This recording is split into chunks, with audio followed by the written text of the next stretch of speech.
Doctor, ¿puede cerrarlo nomás esa pestañita que está? No pasa nada. ¿Ahora se ve? Sí, doctor, se ve. Perfecto, gracias. ¿Dónde está el puntero? Ahora sí.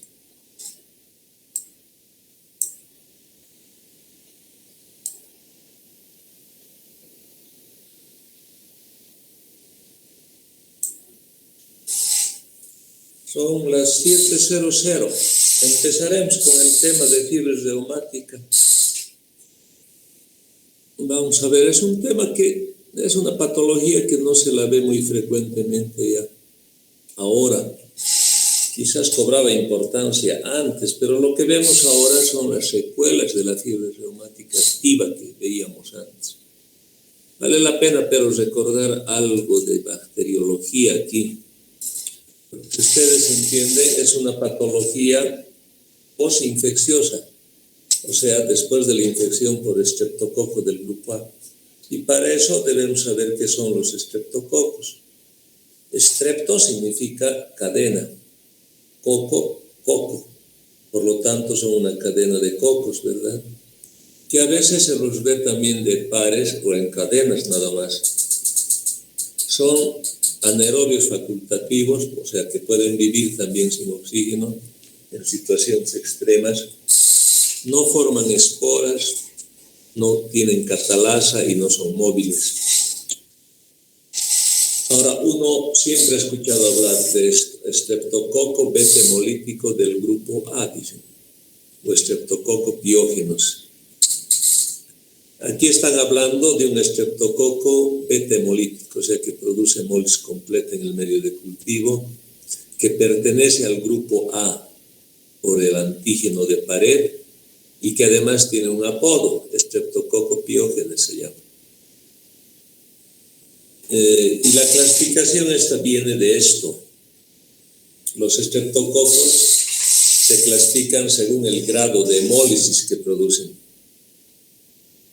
En un medio de cultivo de agar sangre, o sea, una caja de Petri con agar sangre, cuando crecen las colonias de estreptococos como aquí, unos dejan un halo verde alrededor, porque hemolizan en forma incompleta la hemoglobina que hay en los glóbulos rojos.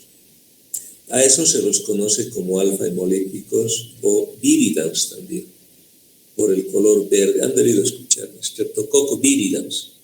Esos son los alfa hemolíticos, viridans por el color verde alrededor de la colonia. En cambio, otros hemolizan completamente a la hemoglobina, no dejan que quede ese halo verde como acá, sino se ve el mismo vidrio de la caja de PET.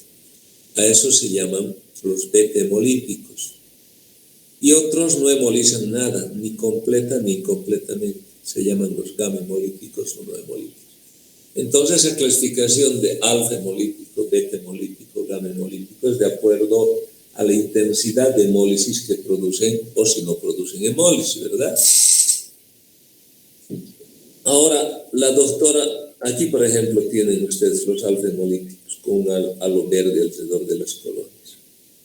Ahí tienen un beta hemolítico, hemólisis completa. Ahí tienen un beta hemolítico del grupo A, ya vamos a ver qué significa del grupo A. Ahí tienen un gamma hemolítico, no hay hemólisis alrededor. Ahí tienen los alfa, los beta y los gamma, o no hemolíticos también.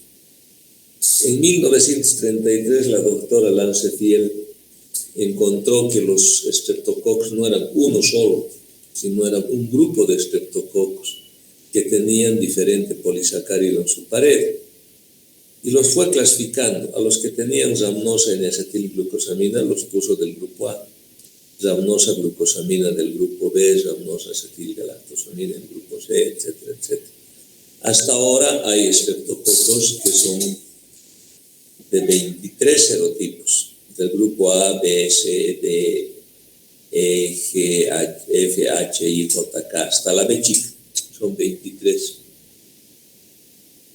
Entonces, muchos de estos estreptococos pueden ser beta hemolíticos, la mayoría son alfa hemolíticos de estos 23, y algunos son gamma hemolíticos o no hemolíticos.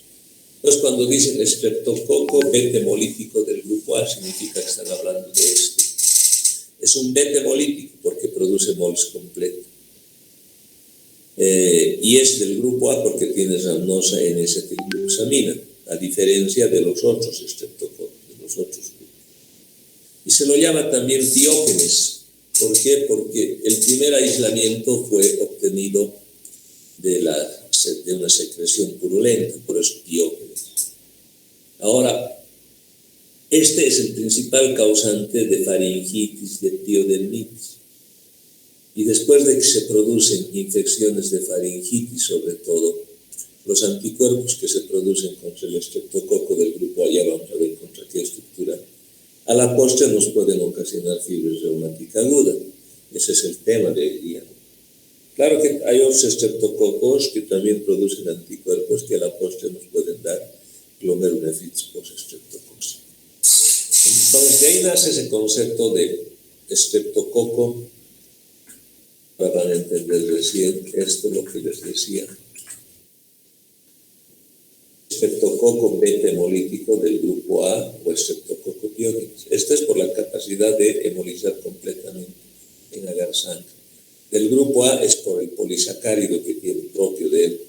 Y Piógenes precisamente es porque se ha aislado la primera vez de una secreción purulenta, ¿no? Los otros no nos interesan por ahora. Hay del grupo B, C, D, G, E, F, B. De ese vamos a hablar.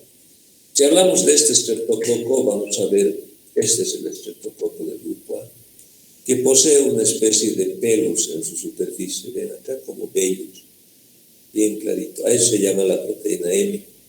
En realidad la proteína M nace desde la membrana citoplasmática y se va elevando a esta especie de pelos de doble hélice, ¿no? De doble cadena. Esta proteína M es muy importante para el estreptococo del grupo A porque le sirve para que se adhiera, le sirve para penetrar, le sirve para todo. Y sobre todo le sirve para que el organismo haga anticuerpos contra esta parte del estreptococo. La proteína M, contra esto hacen anticuerpos. Y eso nos protege de futuras infecciones. Ahora, la proteína M en estos estreptococos del grupo A puede variar. 124 veces puede variar esta zona. Por lo tanto, de ahí nacen los serotipos. Los serotipos de estreptococo del grupo A. O sea, estreptococos, ¿cuántos habían? ¿Cuántos grupos? 23. A, B, C, D, E. Si nos vamos al grupo A, ¿cuántos serotipos hay? De acuerdo a la variación en esta parte de la proteína M del estreptococo del grupo A, hay 124 variantes. 124 serotipos entonces. A esos serotipos se los llama M1, M2, M3, M4, hasta la M124. Quizás eso a veces uno no sabe, ¿no? Pero estreptococo, decir estreptococo es hablar de 23 serogrupos, entre los cuales está el A, el primero, hasta la B chica. El A significa que el A tiene 124 variantes en su proteína M, por lo tanto hay 124 serotipos. Que se los llaman así, M1, M2, M3. El serotipo M1, el serotipo M5, el serotipo M90. Y la importancia de esto radica en que cuando nos entra un estreptococo, nosotros hacemos anticuerpos contra esta parte. Pero a veces este sector, esto se puede parecer a los antígenos que tenemos en las válvulas cardíacas, en las articulaciones, en los vasos sanguíneos, en los núcleos basales del cerebro. Entonces, los anticuerpos que se producen por habernos infectado con ese estreptococo, y si hay relación, hacen mimetismo y atacan nuestros antígenos propios y se produce la fiebre reumática. Tú te enfermas con estreptococo del grupo A ver cuáles son los más frecuentes. Estos son los más frecuentes en su parecido con los antígenos del humano. Por ejemplo, voy a dar un ejemplo. Supongamos que mis antígenos de mi corazón, de mis núcleos basales, los míos, se parecen a la proteína M, a este sector de la proteína M del M6, vamos a suponer, del M6. Entonces yo me infecto con un estreptococo M6, estreptococo del grupo A. En 2 a 3 semanas hago anticuerpos contra el M6. Esos anticuerpos me van a proteger de ese estreptococo M6, por supuesto, pero al mismo tiempo van a atacar a mis antígenos de las válvulas cardíacas, el endocardio sobre todo, de las articulaciones, y voy a empezar a enfermar con fiebres reumáticas. Los que no enferman son los que tienen antígenos que no se parecen a ninguno de estos. Por más de que se infecten con cualquier estreptococo, nunca van a enfermar. Los más frecuentes son estos parejas. El más frecuente es el M1. Hay mucha gente que tiene antígenos idénticos a la proteína M en este sector del M1. Por eso es el que más brotes de fiebre reumática ha causado el M1. Acuérdense eso. De modo que el estreptococo del grupo A, cuando nosotros somos además portadores en la faringe y en la piel, un 5 a 15% de la gente es portadora de estreptococo del grupo A. Y es la causa principal de faringoamigdalitis bacteriana. También puede producir infecciones de piel, pero a nosotros para fiebre reumática nos interesa la faringoamigdalitis, porque las infecciones de piel no llevan a fiebre reumática, solo las infecciones de la faringe. También nos puede dar adenitis, linfangitis, miositis, fasciitis, otitis, sinusitis, neumonía, meningitis, sepsis y endocarditis. En este momento no nos interesa, solamente es para conocer, ¿no? Ahora, ¿por qué asociamos fiebre reumática a una infección por estreptococo del grupo A? O sea, un mimetismo molecular con algún estreptococo y nuestro organismo. Porque el 75% de los que tienen fiebre reumática, 2 o 3 semanas antes, habían enfermado con amigdalitis o faringoamigdalitis. O sea, eso los relaciona mucho. Ahora, la edad en que uno hace faringoamigdalitis o infección respiratoria alta es la misma en que se produce la fiebre reumática. La fiebre reumática es más frecuente entre los 5 y los 15. ¿Cuándo enfermamos más frecuentemente faringoamigdalitis? Entre los 5 y los 15 años. O sea, también hay relación. Cuando tú tratas bien una faringoamigdalitis, tratas muy bien una faringoamigdalitis por el estreptococo del grupo A, disminuyes la posibilidad de fiebre reumática. Sería otra de las evidencias, ¿no es cierto? Otro de los factores que nos hacen pensar que el estreptococo del grupo A produce anticuerpos y esos anticuerpos producen la fiebre reumática. Estos son los serotipos más frecuentes, decíamos. De aquí el M1 es el más frecuente, el que ha producido mayores brotes en el mundo. Será porque hay mucha gente que tiene sus antígenos parecidos a la proteína M del M1, a esa parte variable. Ahora, los estreptococos que producen piodermitis generalmente no producen fiebre reumática, porque son otro tipo de estreptococos diferentes a estos que ven aquí. ¿Cómo se produce la fiebre reumática? Eso es sumamente sencillo. Tú eres un huésped susceptible porque tus antígenos se parecen a algún estreptococo, a la proteína M de algún estreptococo del grupo. Eres susceptible a tener fiebre reumática. Lo primero que sucede es que varias veces te infectas con estreptococo del grupo A. No siempre con ese estreptococo al que te pareces en tus antígenos. Incluso puede ser un estreptococo del grupo C también. Pero esto hace que tu organismo ya conozca a los estreptococos, hay un cebamiento. Y en el momento en que tú enfermas con ese estreptococo específico, con el que compartes su proteína M con tus antígenos, se produce esa infección, entonces va a haber un mimetismo molecular, se van a activar linfocitos T, linfocitos B, se van a producir anticuerpos y esos anticuerpos te van a atacar. Y tú vas a hacer una fiebre reumática aguda porque vas a tener problemas ya sea en el corazón, en las articulaciones, en la piel o quizás en la base del cerebro, ¿no? Eso lo vamos a ir viendo. O sea, para enfermar fiebre reumática aguda no es que haces la primera vez que te enfermas con estreptococo. Tienes que encontrar a tu estreptococo primero. Pero antes tienes que haber enfermado, no importa, con otros estreptococos. Eso se llama cebamiento. Y cuando ya estás bien cebado, ya eres conocedor y estás susceptible, el que te entre ese estreptococo con el cual compartes antígenos, entonces se produce la activación de los linfocitos T y B, producción de anticuerpos y ataque a tus órganos y se produce la fiebre reumática. Si después de esto no te cuidas, sigues enfermando con infecciones por estreptococo del grupo A, sobre todo con el mismo serotipo, vas a seguir haciendo inflamaciones valvulares, vas a hacer varias veces episodios de fiebre reumática y esto puede dañar bastante tu corazón y a eso se llama cardiopatía reumática. Cuando nosotros hablamos de profilaxis primaria o prevención primaria con antibióticos es para evitar esto, para cortar, para que no haya fiebre reumática aguda.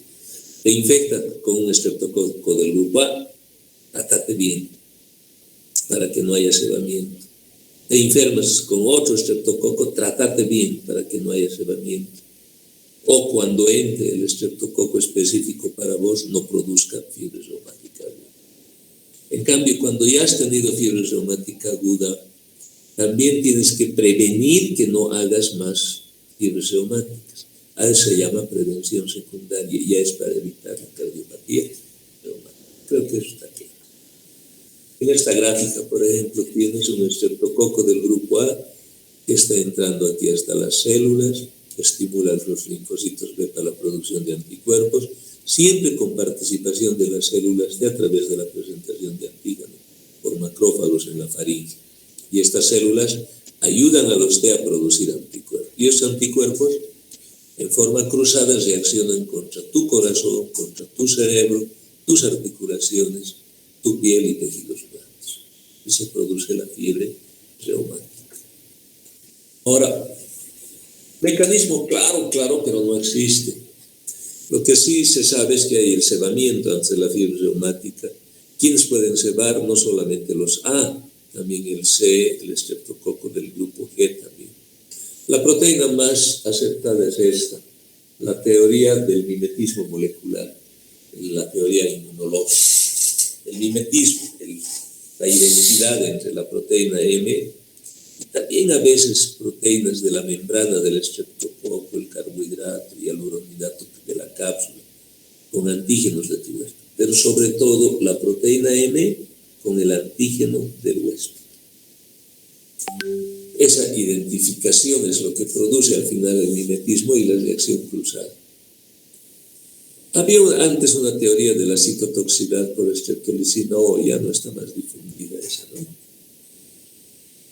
Estas son las amigdalitis verdaderas, ¿no? Que hay inflamación de la úvula, de los pilares anteriores, de las amígdalas con secreción purulenta. Aquí no hay duda de que sea un estreptococo del grupo A. A veces no hay pus, pero hay mucha congestión con algunas petequias, paladar blando, a veces paladar duro. Posterior a esto, le das a este organismo o a este estreptococo que esté infectando las amígdalas 2 a 3 semanas para que induzca al organismo a que produzca anticuerpos. Y si por mala suerte esos anticuerpos en forma cruzada te pueden atacar, puedes hacer fiebre reumática, ¿no? Después de haber cebado varias veces. Ahora, en la epidemiología, vean, la incidencia es bien variable. En algunos países puede haber hasta 282 por 100.000 habitantes todavía por año. Pero en general esto ha mejorado harto en todo el mundo. La frecuencia, la prevalencia ya no es tan, la incidencia ya no es tan alta. Un ejemplo es los Estados Unidos, por ejemplo, el año 1900, a ver, trasládense al año 1900, había mucha fiebre reumática. 150 casos por 100.000 habitantes por año. Vean, el 49, la penicilina se empezó a usar el 41. 8 años después del uso de la penicilina había bajado a la mitad la fiebre reumática. ¿Qué significa? Que con la penicilina se trataban bien las amigdalitis y disminuyó la incidencia de fiebre reumática. Y después ha habido otros factores más, nuevos antibióticos, mejoras en la atención médica, disminución de los hacinamientos, todo. Y el año 2000, vean, la incidencia 0,5 ha bajado.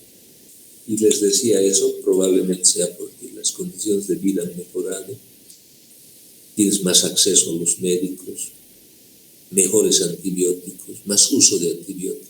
O quizás el estreptococo en todo este tiempo también ha cambiado en su patogenicidad. Ha habido alguna mutación en las cepas reumatógenas, ¿no? Todos estos factores, entonces, un segundito.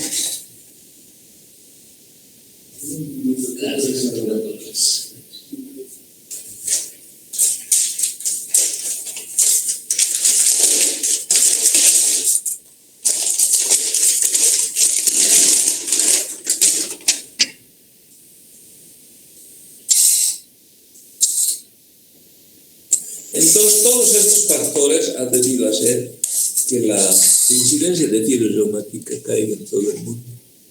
No son un conjunto de factores. Ahora, el huésped, en epidemiología también hay factores del huésped. La edad de más frecuencia de fiebre reumática es entre los 5 y los 15 años. Eso coincide con la edad de las amigdalitis. Antecedentes de fiebre reumática, por ejemplo, es un factor que ayuda a que se presente nuevamente fiebre reumática. Hay predisposición genética también, es más frecuente. Si un gemelo ha tenido fiebre reumática, las posibilidades de que el otro gemelo lo tenga también es más alta que entre hermanos nada más, ¿no? Y además se ha identificado que en el factor HLA, en las moléculas de histocompatibilidad de clase 2, el tener DR7 y DR4 aumenta la susceptibilidad a tener fiebre reumática. Entonces también hay factores del huésped, ¿no?, que ayudan a la presentación de fiebre reumática. En la clínica se han utilizado desde los años 50 los criterios de Jones. Estos son los actualizados al 92, son los que más se difunden todavía. Los clasifican en criterios mayores: una poliartritis, carditis, corea, eritema marginado, nódulos subcutáneos. Hay 5 criterios mayores en la clínica de fiebre reumática. Y hay criterios menores también. Los clínicos son las artralgias. En la anterior son las artritis, aquí son las artralgias, dolor. La fiebre. En laboratoriales hay el PCR, o sea, proteína C reactiva elevada, velocidad de eritrocelimentación elevada, o el segmento PCR en el electrocardiograma elevado. A eso se llaman los criterios de Jones, criterios mayores, los anteriores criterios menores. Pero además ahí tiene que haber una evidencia de que hayas enfermado más antes con estreptococo del grupo B, del grupo A, perdón. Por ejemplo, si tienes un cultivo faríngeo positivo todavía, a veces tienes fiebre reumática y todavía el estreptococo está en tu faringe. Eso significa evidencia de que ha habido infección, o hay todavía. O si encuentras antígenos del estreptococo en tu faringe, ¿no? O a veces ya no hay, ya no puedes cultivar al estreptococo porque ya no existe, no puedes encontrar su antígeno porque ya ha enfermado el paciente hace 2 o 3 semanas. En ese tiempo ya se han producido anticuerpos contra la streptolicina. Entonces a eso se llama ASTO. Tú mides los anticuerpos contra la streptolicina y están elevados. Ese es el famoso ASTO. Tener ASTO positivo, ¿qué significa? Que has tenido una infección por estreptococo del grupo A, nada más. No significa que tengas fiebre reumática. Pero esa infección anterior por estreptococo del grupo A es una evidencia para poder decir si tienes criterios mayores o criterios menores de que puedes tener fiebre reumática. Pero así aislado no sirve. No es como dicen los otorrinos, generalmente dicen, no hay que sacar la amígdala porque su ASTO está elevado, va a tener fiebres reumáticas. No, simplemente ha tenido amigdalitis, no significa que vaya a tener fiebre reumática. Ahora, dentro de los criterios mayores, la poliartritis es la que más se presenta en articulaciones grandes, sobre todo rodillas, tobillos, codos, muñecas. Hay mucha inflamación con mucho dolor, es migratorio. O sea, un día me aparece en la rodilla derecha, a los 2 días me aparece en la rodilla izquierda, después se va a mi tobillo. Y llega un momento en que es poliarticular, o sea, no ha desaparecido el de la rodilla, pero ya ha aparecido en el tobillo, en la otra rodilla, en el codo. O sea, es migratorio. En realidad es poliarticular, ¿no es cierto? Pero de a poco te va atacando. Ahora, tiene una característica, tú tomas aspirina y rápidamente disminuye la inflamación, el dolor, a diferencia de la artritis reumatoidea, que tarda semanas todavía en desaparecer cuando hay por esta patología. Ahora, dicen que la fiebre reumática lame la articulación, o sea, lame todas las articulaciones atacadas, y estas no se deforman. También hay ese dicho de que la fiebre reumática muerde el corazón. O sea, el lamer no deja secuela, no deforma. Pero el morder en el corazón, en este caso, sí va a dejar secuela. Siempre ha habido ese dicho desde antes. La fiebre reumática lame la articulación, pero muerde el corazón. A veces puede ser la primera manifestación de fiebre reumática, la artritis. Ahora, relación inversa con carditis en gravedades. Si la poliartritis es grave, probablemente la carditis va a ser leve, o al revés. Si la artritis es leve, probablemente la carditis va a ser grave. Eso significa articulaciones inflamadas con mucho dolor. En cambio, la carditis se presenta un poco más de la mitad de los pacientes. Es una pancarditis que va de leve a fulminante, pero generalmente es endocarditis. Puede llegar a dar miocarditis aisladas, pericarditis también. ¿Cuál es la válvula mitral más frecuentemente atacada? La mitral, solo la mitral. Primero, siempre insuficiencia y después estenosis. En segundo lugar está la mitral y la aórtica en ser atacadas. Mitral y aórtica puras o juntas. Y las menos atacadas son las del lado derecho, sobre todo. Ya la pulmonar y la tricuspidia, son las menos atacadas. O cuando es aórtica pura. Entonces, ¿a qué articulaciones ataca? ¿A qué focos ataca la fiebre reumática? Primero a las válvulas mitral. Así en forma aislada te puede dar insuficiencia estenosis. Pero también la segunda presentación más frecuente es que sea mixta, mitral con aórtica. Porque la aórtica pura es menos frecuente. Peor todavía cuando se trata de pulmonar y tricuspidia, ¿no? Más raras. Y esto puede evolucionar a cardiopatía progresiva. Les he dicho que con el tiempo, si esto se va repitiendo, las carditis, te llega a una cardiopatía reumática. Además, te predispone a endocarditis infecciosas también. Ahí tienes destrucción e inflamación, con destrucción de las válvulas. Imagínense unos estenos terribles, con corazones totalmente grandes, ¿no? En una ecocardiografía hay una insuficiente regurgitación del ventrículo a través de la mitral hacia arriba, hacia la aurícula. Otra de los criterios mayores, dentro de las presentaciones considerado criterios mayores, la corea. Esto se produce cuando son atacados los núcleos de la base, ¿no? Los núcleos basales, cerebrales. Se presenta solo en el 10 al 15%. Estos pacientes tienen movimientos involuntarios cuando están despiertos. Cuando están dormidos no pasa nada. Son movimientos incoordinados, más bien, bilaterales. O sea, el paciente no puede escribir, porque no puede hacer buena letra. Se empieza a disparar su mano hacia arriba, hacia abajo. No pueden a veces meterse la cuchara a la boca para comer. Se lleva más arriba, más abajo. Son movimientos totalmente involuntarios. Ahora, son pacientes que lloran mucho, ríen mucho, con una labilidad emocional terrible. Además, la corea no se presenta 2 a 3 semanas después de la infección por estreptococo, después de una amigdalitis. El periodo de incubación a veces dura meses, 2, 3 meses.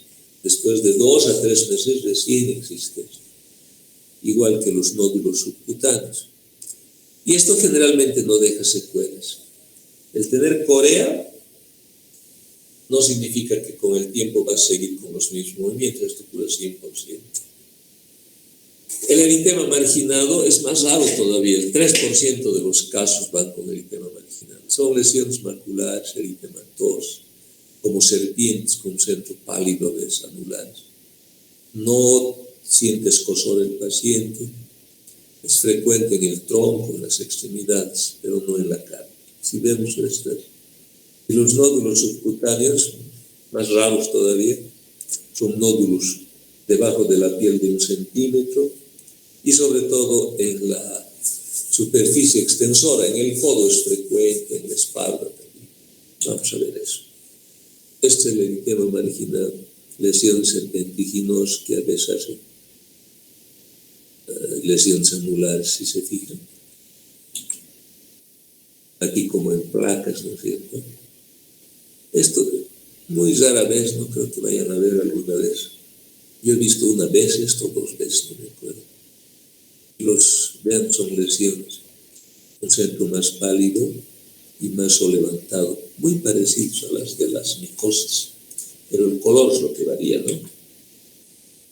Otro tipo de, igual un paciente con eritema marginado. Y estos son los nódulos, estos nódulos que se presentan detrás del codo, los nódulos subcutáneos. Vean aquí, está el codo. Y estos síntomas considerados, o signos considerados criterios mayores, se presentan, este es el momento en que te infectas con faringoamigdalitis. Más o menos entre las 2 y 3 semanas se presenta la poliartritis, la carditis y el eritema marginado, mucho más frecuente. En cambio, la corea es más frecuente 2 meses después, igual los nódulos subcutáneos, entre 2 a 3 meses después. Quizás aquí todavía recuerdas que tenías amigdalitis, aquí igual, aquí igual. Aquí a veces ya te has olvidado que tuviste amigdalitis porque se presenta 2 a 3 meses. Igual con los nódulos subcutáneos. Los criterios menores son las artralgias, o sea, dolor sin artritis, fiebre más de 38,8, la potencia reactiva elevada, la velocidad de alimentación acelerada, el segmento PR alargado, que significa un bloqueo primario. Pero no dice siempre que va a haber secuelas, ¿no? Y evidencia de infección reciente por estreptococo del grupo A se considera un requerimiento absoluto para decir, tiene fiebre reumática. En solo pocas excepciones, en pocas situaciones, puedes aseverar o puedes aceptar la posibilidad de fiebre reumática sin evidencia de una infección anterior por estreptococo. Que ayuda mucho el cultivo. A veces el 10 al 20% de los pacientes con fiebre reumática todavía tienen cultivos positivos en faringe o encuentran antígenos. El asto es lo más frecuentemente realizado. Haces asto y generalmente se encuentra elevado porque hace 2 o 3 semanas has enfermado con fiebre reumática. O sea, significa una infección con estreptococo del grupo A pasada, ¿no? También puedes usar los anticuerpos contra la adeniasa B, contra hialuronidasa. Lo más frecuente es el asto, contra el estreptococco. Ahora, para el diagnóstico, es bien sencillo, lo que siempre hemos usado hasta el 2015. ¿Cuándo vas a decir que puede haber fiebre reumática? Cuando tengas 2 criterios mayores, supongamos carditis, artritis, más un criterio menor, fiebre, y además un asto elevado. Eso puede significar que hay fiebre reumática. O si tienes un criterio mayor, solo tienes carditis, más 2 menores, le duelen las articulaciones y tiene fiebre. O más evidencia de infección, tienes un asto positivo o un cultivo positivo en farina. Ahora, la corea y la carditis indolente, aquí cuando ya has tenido una carditis, pero que no lo sientes, o has tenido corea anteriormente, el haber tenido eso no requiere evidencia de infección por estreptococo del grupo. Es las únicas situaciones donde no necesitas decir que tiene que haber siempre un asto positivo, un cultivo positivo, antígenos positivos de estreptococo, una evidencia de infección. En la corea, ¿por qué? Porque la corea se presenta 2 a 3 meses después. Ahí es difícil que el cultivo ya sea positivo, los antígenos positivos, o el asto a veces ya se ha normalizado también. Ahora, un episodio recurrente, o sea, ya sabes que tenía fiebre reumática, pero recurre en ese episodio el paciente, necesitas un criterio mayor, no sé, que acompañe. O necesitas varios menores, pero siempre con evidencia. Esto es lo último, ¿no? Los criterios de Jones revisados en el 2015. No hay mucha diferencia en la fiebre reumática inicial, son 2 manifestaciones mayores, una manifestación mayor con 2 menores. Cuando es recurrente, 2 mayores es suficiente, o una mayor con 2 menores o 3 menores. Está variado un poquito. Ahora los han clasificado como poblaciones de bajo riesgo o riesgo moderado o alto. ¿En qué se diferencia esto? Quizás en que aquí solo la poliartritis es necesario cuando es de bajo riesgo. En cambio aquí la poliartralgia también va como un signo mayor. Y en los criterios menores, quizás la magnitud de la fiebre, 38,5 y aquí solo 38. Y la velocidad del índice de sedimentación más de 60 milímetros, aquí solo 30 es suficiente. O sea, esto es para captar mejor, para no dejar pasar a los que tienen fiebre reumática, sobre todo a los que tienen riesgo moderado o alto de tener fiebre reumática. Si tienen carditis, ya sea por clínica o subclínica, si tienen artritis, antes solo la poliartralgia era necesaria, la poliartritis, ¿no es cierto? Ahora la monoartritis, la poliartritis, la poliartralgia. Con eso no se pasa a los pacientes. Y aquí una fiebre más leve ya te debe hacer pensar que en los de bajo riesgo o una velocidad de sedimentación. Pero sí se requiere evidencia de infección previa por estreptococo del grupo Aparamus. Esto no es lo que significa para cuando vean algunos de los signos. Ahora, el diagnóstico diferencial de la fiebre reumática va a depender de qué lugar está siendo atacado el organismo. Cuando se presenta una artritis, tienes que hacer un diagnóstico diferencial con artritis reumatoidea, una reactiva posinfecciosa, un lupus eritematoso sistémico, enfermedad de Lyme o enfermedad del suero también. Cuando hay carditis, por supuesto, con las miocarditis por virus, las pericarditis virales, las endocarditis infecciosas por otras bacterias, los víridos, por ejemplo, los Streptococcus viridans, la enfermedad de Kawasaki, que el paciente haya nacido ya con una cardiopatía congénita o un prolapso mitral. Y cuando tienes corea en la fiebre reumática, con la corea de Huntington, con la enfermedad de Wilson, en el lupus, la parálisis cerebral, todo eso, va a depender entonces. Estos son los signos más frecuentes, ¿no? Este se presenta en un 75% en la fiebre reumática, en un 50-60%, en un 10 a 15%. Entonces, de acuerdo a con qué se presenta, tienes que hacer el diagnóstico diferencial o excluir estas patologías. Y el tratamiento de fiebre reumática radica en un reposo. Hay que monitorizar bien al paciente para ver la aparición de carditis. Los antibióticos son fundamentales antes del ataque de fiebre reumática y después del ataque también. Ya vamos a ver cómo. Los antiinflamatorios ayudan en la etapa aguda. Inmunoglobulinas endovenosas, aparentemente solo ha habido beneficio en lo que es corea, pero un beneficio que no es tan marcado tampoco. Entonces, usar inmunoglobulinas endovenosas no es una norma en la fiebre. Les voy a presentar yo un cuadrito bien sencillo de cómo se debe tratar una fiebre reumática y generalmente nos basamos en eso cuando tenemos casos de esos, ¿no? Aquí, por ejemplo, si tú consideras que la poliartritis existe y la carditis es leve, ponle en reposo al paciente por 2 semanas en cama porque tiene carditis. Y un reposo relativo, o sea, semi-reposo sería otros 2 a 4 semanas. Aquí ya le empieza aspirina a 100 miligramos kilo peso por 2 semanas. Y después le bajas a 75 miligramos kilo peso por 2 a 4 semanas. Si el paciente tiene, por ejemplo,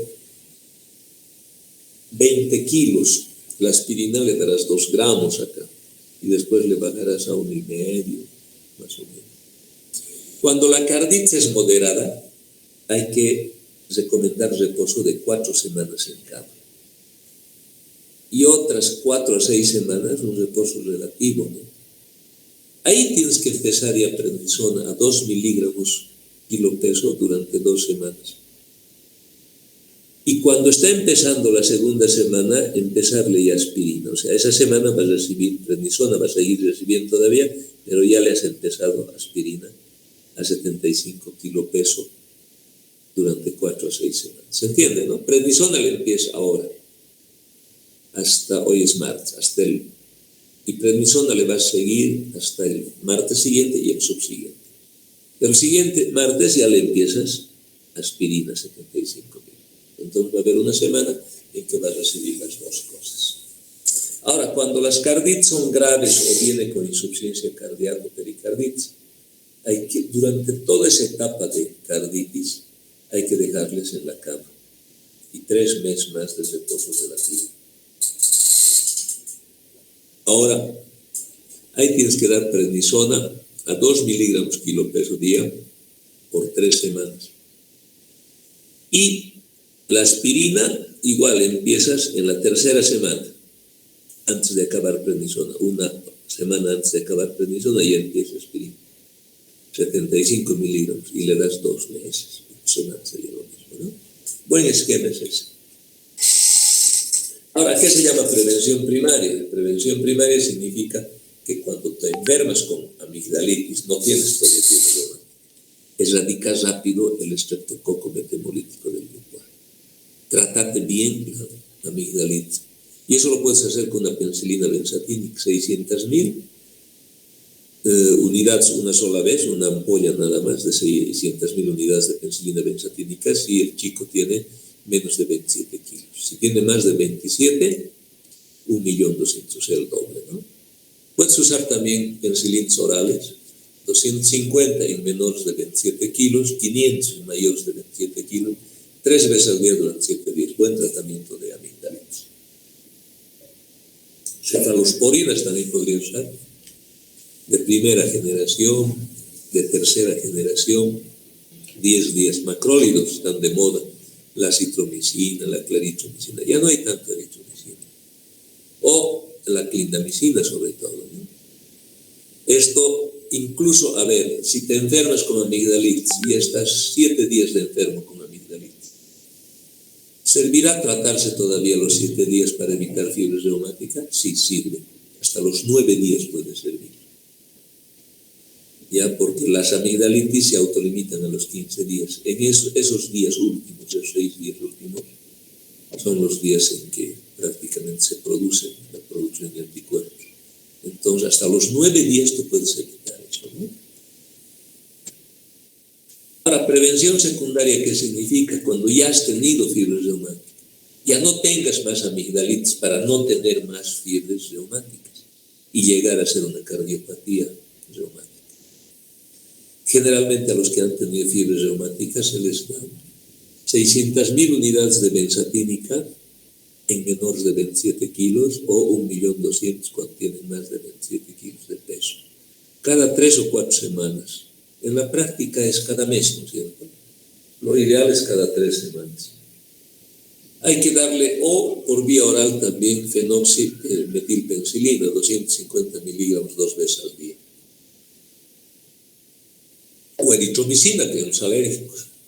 250 miligramos 2 veces al día, o acitromicina, 5 miligramos kilo peso día, máximo 250. ¿Qué tiempo vas a mantener? Hasta que hayan pasado 5 o 10 años del último ataque de fiebre reumática.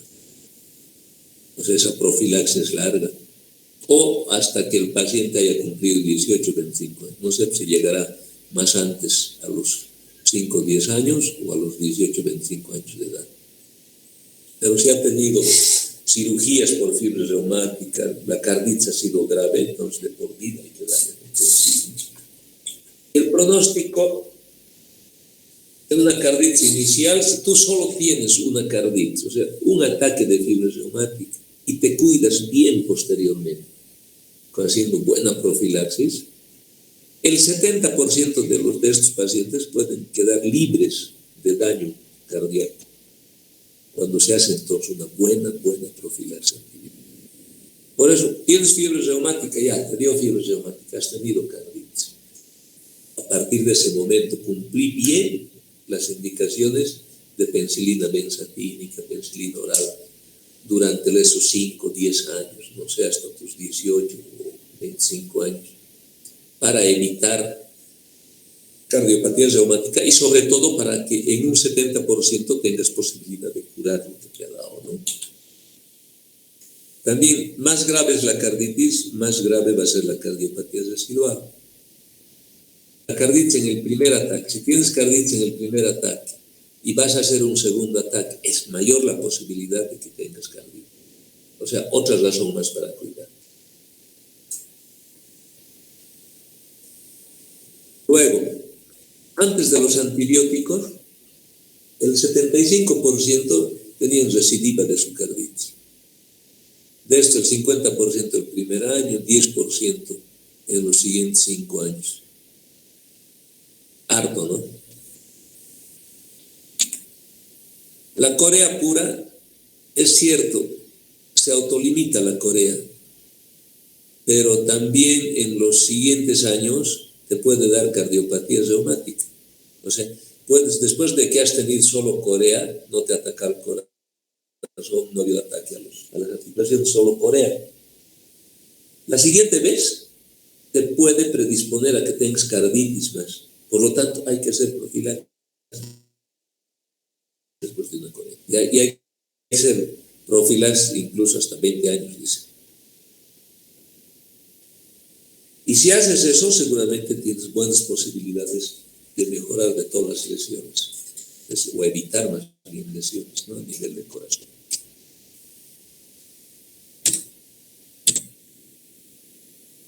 Bien.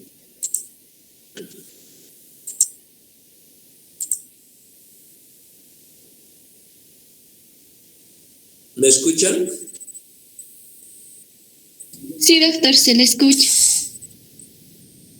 Se ha escuchado bien, ¿no? Le he tratado de darles esta parte lo más fácil posible para que se pueda entender de fiebre reumática. Y también las preguntas para el examen, por supuesto, que van a salir de todas esas consideraciones que hemos hecho.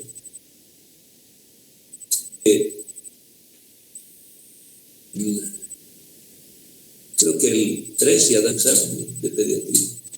Este tema creo que entra también. Así que vayan leyendo, chicos, ¿ya? Bueno, ha sido un gusto participar en este tema con ustedes.